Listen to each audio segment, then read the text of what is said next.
De manière générale, quand on pense à une île de l'océan Indien, on pense à ça.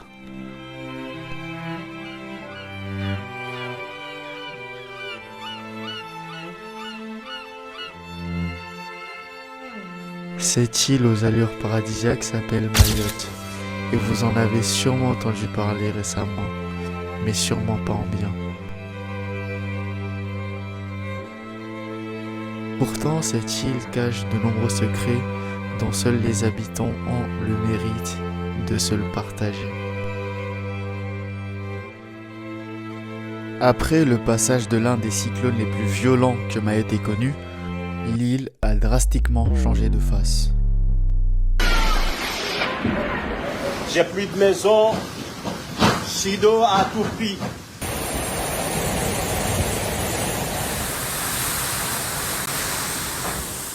Ça, c'est ce que j'aurais dit si j'étais un touriste à Mayotte.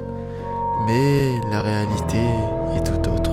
Dans les rues de Mamoudzou, des manifestants qui dénoncent pêle-mêle l'insécurité croissante d'une île gangrénée par la Exemple en violence. date, le directeur général des services de la commune de Kungu, agressé hier soir. Candidats à l'asile vivent dans ce camp de migrants Autorise la population.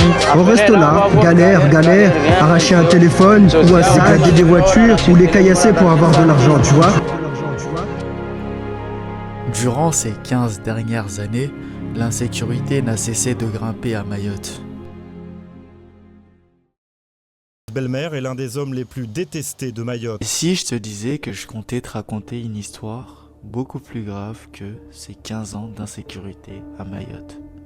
Une histoire très peu médiatisée et qui pourtant mérite d'être racontée.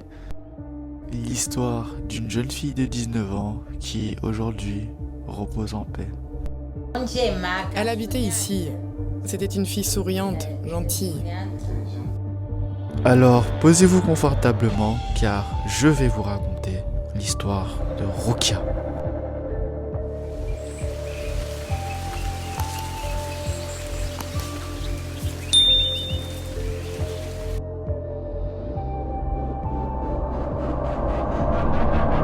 Tuer la fille par la remise en circulation d'une drogue, d'héroïne. On a rarement vu un référendum avec de tels résultats. Le oui l'a emporté à 95,2% hier soir à Mayotte. L'île va donc devenir le 101e département français, mais pas avant 2011. En 2011, Mayotte vient tout juste de devenir le 101e département français. Alors, sur le papier, on pourrait penser que cela est une bonne chose, mais les Mahorais ont pris énormément de temps à se développer, et surtout adapter la culture musulmane à la République française. La vie, aussi très chère à Mayotte depuis ce changement de société, mène à de violentes manifestations. Et s'il y a une chose qui a fortement évolué durant cette période-là, ça serait sans doute le trafic de drogue. Avec l'arrivée des nouvelles technologies et le fait qu'il y ait très peu de contrôle à Mayotte, le trafic de drogue n'a fait que s'étendre.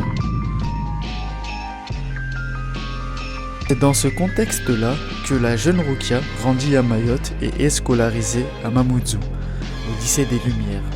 Issue de l'immigration grandissante, elle est née aux Comores et elle est venue avec sa mère pour mener une vie meilleure à Mayotte. Leur arrivée a été très difficile, surtout pour la jeune Roukia, qui, par faute de moyens financiers, va se mettre à découvrir le monde de la nuit. S'ensuit le jour fatidique du 12 janvier 2011.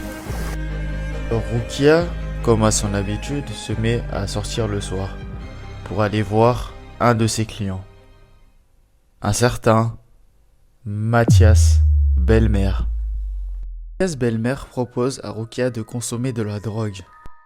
Mais ce n'est pas une drogue comme les autres. Ce soir-là, il lui propose de consommer de la cocaïne, une drogue très forte. Cependant, ce que Roukia ne se doutait sûrement pas, c'est que cette cocaïne s'avère être de l'héroïne, une drogue 20 fois plus puissante que la cocaïne. Elle se met donc à consommer cette héroïne et malheureusement, elle ne se réveillera plus jamais. Ce n'est qu'à partir du lendemain que Mathias Belmer se rend compte de la mort de Rukia. Il décide donc de garder le corps de Rukia quelques jours chez lui et par peur de représailles, il emballe le corps dans du papier bulle et le jette près de la plage de Trevani. Son corps est retrouvé quelques jours plus tard en état de décomposition. Avant même de parler de ce procès, il est important de savoir comment Mathias Belmer s'est procuré cette drogue. Lui, c'est Jérémy Bouquet. Et entre 2007 et 2010, il travaillait au sein du GIR avec son collègue Daniel Papa. La GIR est une section de la gendarmerie et ils ont deux missions bien distinctes. La première est d'arrêter les clandestins, les immigrés venant des Comores. Et la seconde, celle qui nous intéresse, est de démanteler le trafic de drogue. Sauf que dans le cadre d'une enquête, ils ont essayé de remonter la piste de trafic de cocaïne avec un infiltré du GIR, un informateur. L'informateur a bien fait son travail car il a réussi à retrouver de la cocaïne qui va directement remettre à Mathias Bouclet. Normalement, l'histoire aurait pu s'arrêter là. Mais Mathias Bouclet va faire une erreur qui va causer sa perte. Voilà, c'était de redonner cette drogue à l'informateur. Le fournisseur de cocaïne qui a donné la drogue à l'informateur menace l'informateur et lui demande de redonner le sachet de drogue. Sauf qu'il se trouve à ce moment-là au poste de police. Sous cette pression, Jérémy décide de redonner le sachet de drogue à l'informateur. Et ce sachet sera le même sachet que Mathias consomma avec la jeune Rukia. C'est ce qu'affirme le juge d'instruction Karki, qui est chargé de mener cette enquête. Donc, en résumant de manière assez simple ce procès, on a d'un côté deux policiers qui vont être jugés pour homicide involontaire et on a aussi d'un côté Mathias Belmer qui va être jugé pour recel de cadavres et homicide involontaire. Les deux policiers vont prendre 2 ans de prison, dont 1 an ferme avec une remise à l'épreuve, et Mathias Belmer va prendre 7 ans de prison. Quant à la famille de Rukia, grâce à ce procès, sa mère a obtenu la somme de 44 000 €. Mais cela ne change en rien la perte de sa jeune fille. L'ironie du sort est que Rukia finira par devenir riche en y laissant sa propre vie.